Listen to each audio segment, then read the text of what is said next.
রাত প্রায় 12টা বাজতে চলেছে। সারা শহর ঘুমিয়ে পড়েছে অনেক আগেই, কিন্তু কুয়াশায় ঢাকা রামনগর স্টেশন তখনও নিস্তব্ধ দাঁড়িয়ে। চারিদিকে নীরবতা, এমন নীরবতা যেন সময় থেমে আছে। মাঝে মাঝে শুধু একটা পুরনো সাইনবোর্ড কিটকিট করে দুলছে। রঞ্জিত ক্লান্ত চোখে। অফিস থেকে দেরিতে ফেরার জন্য শেষ ট্রেনটাই তার ভরসা। হঠাৎ সে খেয়াল করল, সাধারণত যেই স্টেশনটা রাতেও কিছুটা ব্যস্ত থাকে, আজ অবিশ্বাস্যভাবে ফাঁকা। কোনো যাত্রী নেই, কোনো হকার নেই, এমনকি পুলিশও নেই। এই সময় মানুষ কোথায় গেল? হঠাৎ মাইকের প্রচণ্ড কর্কশ শব্দ। 13-14 সেকেন্ড ধরে একটা অসম্ভব বিরক্তিকর হিস শব্দ। তারপর পরিষ্কার গলা, শেষ ট্রেনটি কয়েক মিনিটের মধ্যে প্ল্যাটফর্মে প্রবেশ করবে। রঞ্জিত অবাক হয়ে চারদিকে তাকাল। মাইকের ঘরটা তো বন্ধ, আলোও নিভে আছে। তাহলে এই ঘোষণা এলো কোথা থেকে? তার মনে একটা কাঁপুনি ঢুকে গেল, কিন্তু ক্লান্ত শরীর বলল, ভাবিস না, ট্রেনটা এলেই চলে যাবে। ঠিক তারপরেই ট্রেনের আগমন। কুয়াশা যেন ফেটে গেল। দূরে আলো দেখা গেল ট্রেনে, কিন্তু সেই আলো অদ্ভুত। একবার জ্বলে উঠছে, আবার নিভে যাচ্ছে। ট্রেনটা যেন গড়িয়ে নয়, ভেসে আসছে। সময় যেন ধীরে চলতে লাগল। ট্রেন থামলে রঞ্জিত দেখল, সবগুলো কামরার জানালায় ম্লান হলুদ আলো, কিন্তু কোনো শব্দ নেই। কোনো যাত্রী নিচ্ছে না, নামছে না। এত বড় ট্রেন, অথচ পুরোপুরি নিস্তব্ধ। দরজাটা ঠাস শব্দে খুলে গেল নিজে থেকে। রঞ্জিত এক মুহূর্ত দ্বিধা করল, তবুও সিদ্ধান্ত নিল যে কোনোভাবে বাড়ি তো ফিরতেই হবে।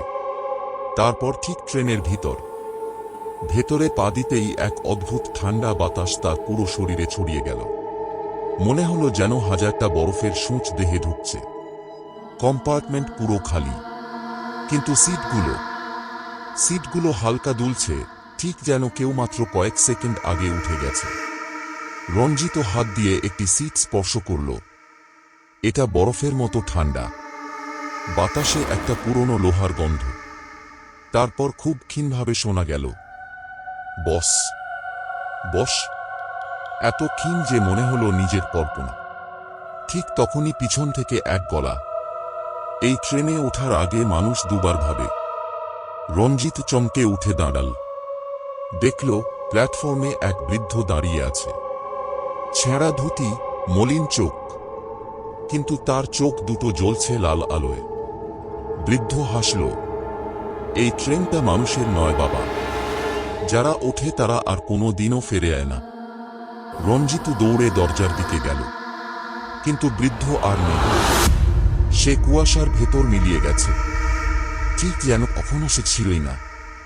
রঞ্জিত দরজার বাতান চাপতেই থাকল, কিন্তু দরজা খুলল না। হঠাৎ পুরো কামরা কেঁপে উঠল, যেন ট্রেন চলতে শুরু করেছে। রঞ্জিত জানালার বাইরে তাকাল।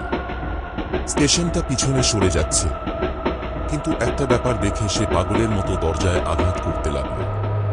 স্টেশনটি স্বাভাবিকভাবে পিছনে যাচ্ছে না।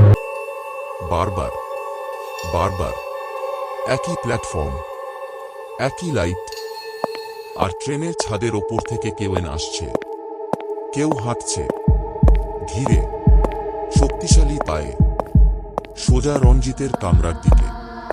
ছাদের শব্দ থেমে গেল ঠিক রঞ্জিতের মাথার ওপরে। নিঃশব্দতা, মৃত্যুর মতো নিস্তব্ধ।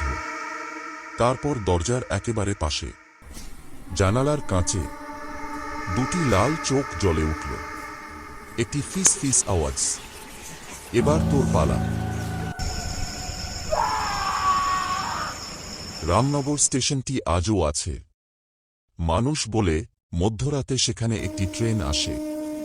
যারা ওঠে তারা কখনো বাড়ি ফেরে না।